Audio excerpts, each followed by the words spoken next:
มื้อนี้ก็ครบรอบเดือนหนึงแล้วเนาะผมแฟนน้อยหันยาวๆทุกคนครบรอบเดือนหนึงก็ต้องได้ตัดเนาะหลังจากเฮาไปรับแฟนน้อยมาแต่โรงเรียนแล้วไปส่งแม่เฒ่าอยู่ตลาดเนาะแล้วก็แวะเข้ามาในเมืองเพื่อมาตัดผมก่อนอื่นเฮาก็ให้คนที่จะเลือกตัดผมว่าไผสิตัดอัน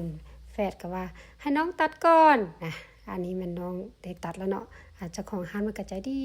ดีเนาะอันสะดวกสบายอยู่บอนว่าบ่อนเพิ่นตัดผมมันเพิ่นมีอัดประตูเนาะอัดประตูให้เราก็เลยรักษาแฟนน้อยอีกคนหนึ่งอันใดง่ายเนาะตอนนี้สร้างเพิ่นก็เริ่มตัดผมไปแล้วเนาะตัดของน้องก่อนตะกี้น่ะทุกคนแฟนน้อยตอนน้อยๆน่ะให้แบบว่าอันจะตัดผมเท่าใดแล้วมันต้องได้ปั๊มให้ว่าต้องผิดกับพ่อแฟนเลย เถียงกันว่าเรื่องตัดผมแม่นพ่อแฟนบ่ให้ตัดแม่เพราะว่าผมยาวแล้วอยากให้ลูกนั้นทรงสั้นเนาะก็เลยว่าตัดบัดใดมันได้กุมได้ปั๊มจนว่าได้กินผมแต่ว่าเดี๋ยวนี้ใครเราครบรอบ2ปีบัดใดแล้วแม่นตัดผมนี่บ่ให้เลยเพราะว่าเรา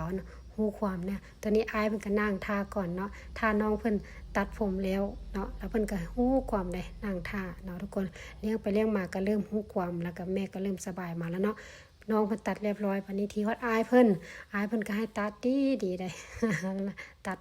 ตัดตามลำดับเนาะอายเพิ่นตัดน้องเพิ่นก็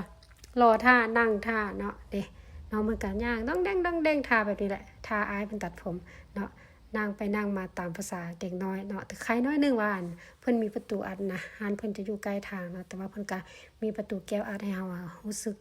ปลอดภัยเนาะเพราะว่าเด็กน้อยหันเนาะเพิ่นซอบมาซอบไปเนาะมักเล่นเฮาได้ฮุบได้จับอยู่เนาะตามมีอยู่กลางทางมันได้จับได้ระวังที่สุดเนาะอยู่เฮือนก็คือทางหน้าบ้านจะเป็นอันหนทางเนาะทางหลังบ้านจะเป็นแม่น้ำนะได้ระวังแท้ว่าเนาะอันนี้แม่นอายเพิ่นตัดผม ให้ตัดดีทุกคนไหมตัดนะคะขนาดนี้น้องก็เล่นไปเล่นมารอทายอยู่นี่แหละอายเพิ่นก็ตัดแก้มจิแล้ว เนี่ยแล้วมาแล้วก็แบบล่อแล้วในตัดผมสั้นแม่ทรงนี้เป็นทรงแม่เลือกเลยเนาะหลังจากตัดเพิ่นแล้วก็แม่2ไอ้น้องมันก็แม่รอท่าพ่อเพิ่นเนาะสามคนนะ3พ่อลูกเป็นตัดประเดียวทุกคนตอนเพิ่นหล่อท่าเพิ่นจะมีอ่างน้ำเนาะแล้วแม่นแฟนน้อยแม่นจับน้ำมาลูบใส่หัวแบบนี้แหละตอนนี้มันตัดแล้วเก็บมาเฮือนแล้วเนาะ